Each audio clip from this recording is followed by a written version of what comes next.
Coronavirus meets college campuses. Next on The Dr. Duke Show.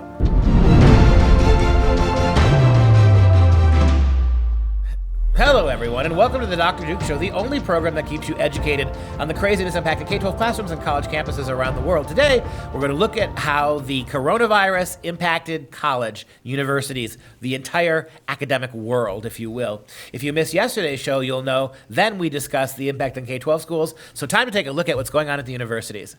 As we know, K-12 has been closed down pretty much across the nation, a lot of the states, but even more so are the colleges. Their reaction to this is to shut down campus, kick kids out, go back home to mom and dad, and we'll see basically what is going to happen as we move through these next couple weeks. And of course, after that happens, college kids react. And at least at the University of Dayton, Ohio, we're not quite sure what they were doing, but they were either protesting or they were celebrating on Tuesday night already after the school had announced canceling in-person classes. The Flyer News, which is their student newspaper, reported that hours after the school announced the in-person class cancellations and instructed students to leave university housing over concerns stemming from coronavirus, as many as 1,000 students, they're claiming, blocked streets near the campus, jumped on cars, and they threw objects, which prompted a police response. Check this out.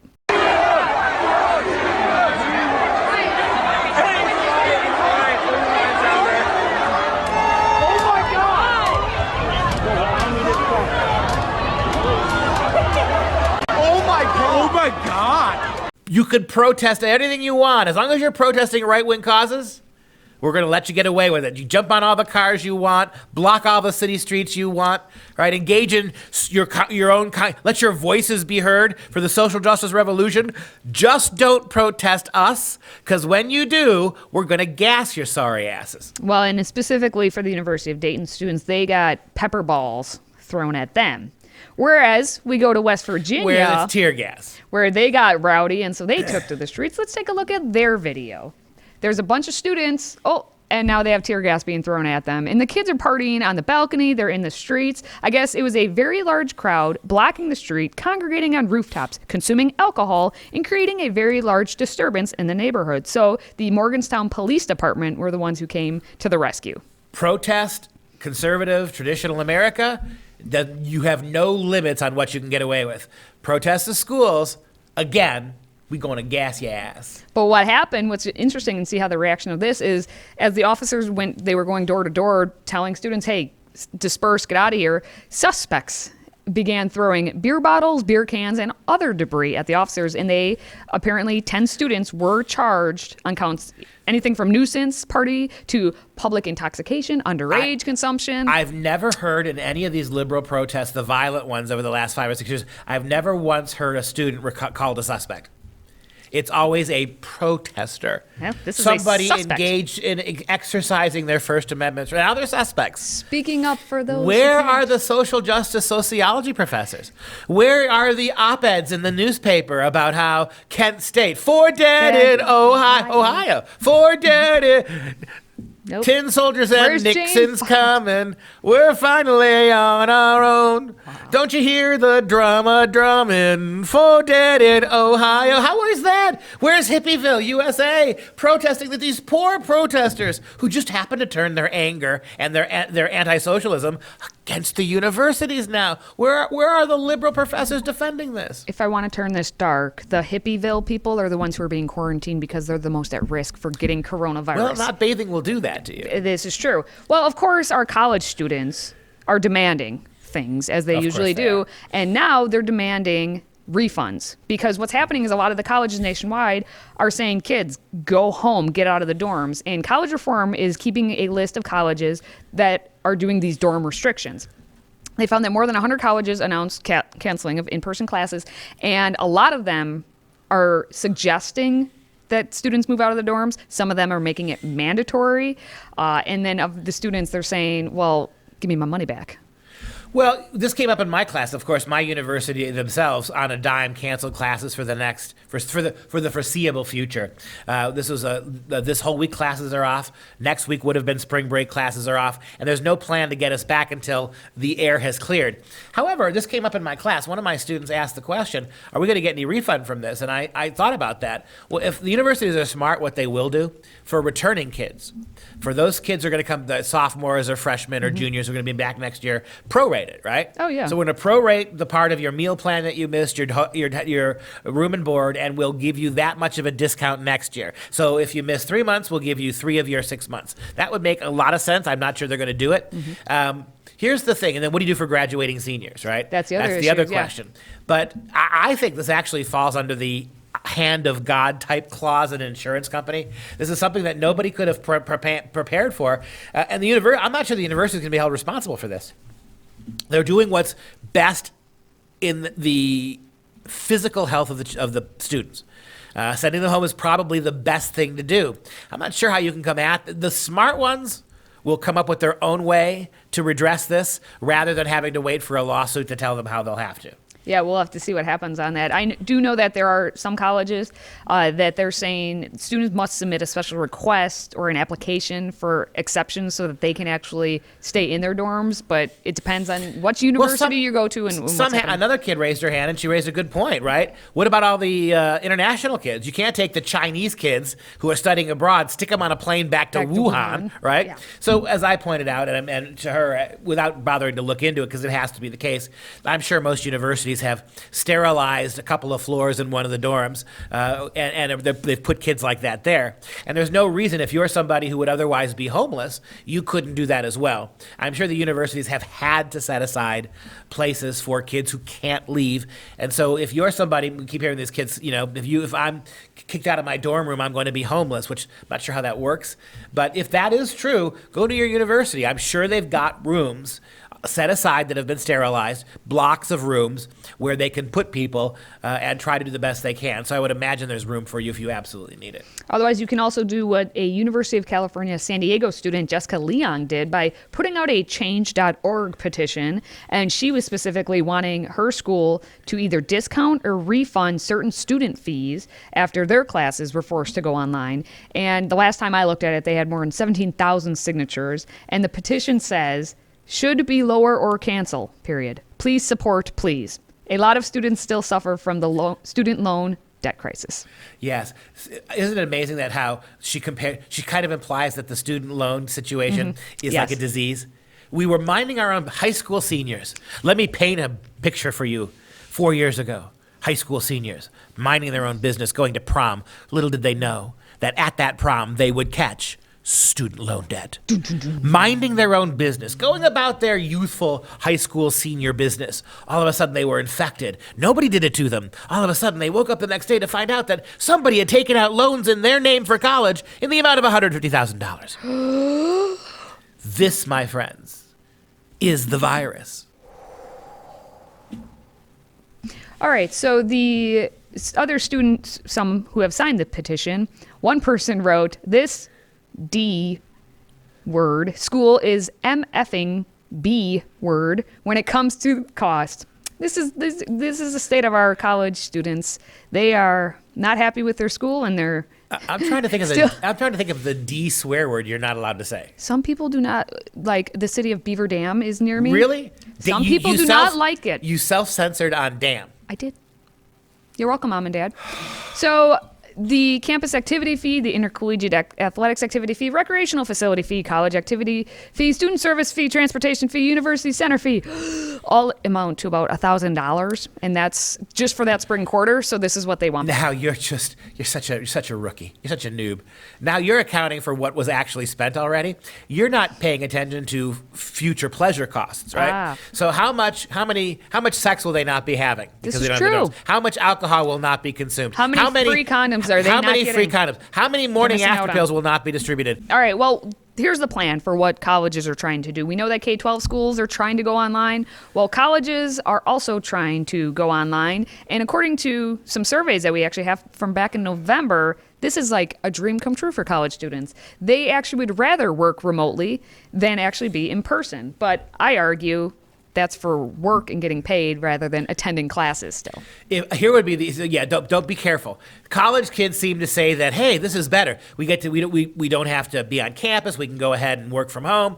I promise you, if you said to kids, we'll allow you to live in the dorms, we'll provide meals, we'll allow you to have all the recreational fun you want, we'll give you all your free condoms, we'll have Astroglide flowing from every faucet. That's what we'll do for you, but you don't have to attend any classes.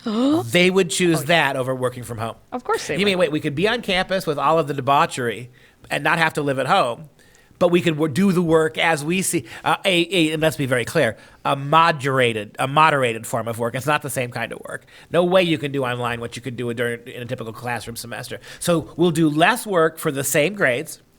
We'll live in the dorms and have it paid for, but not have to go to class. That is the modern American school kid's wet dream.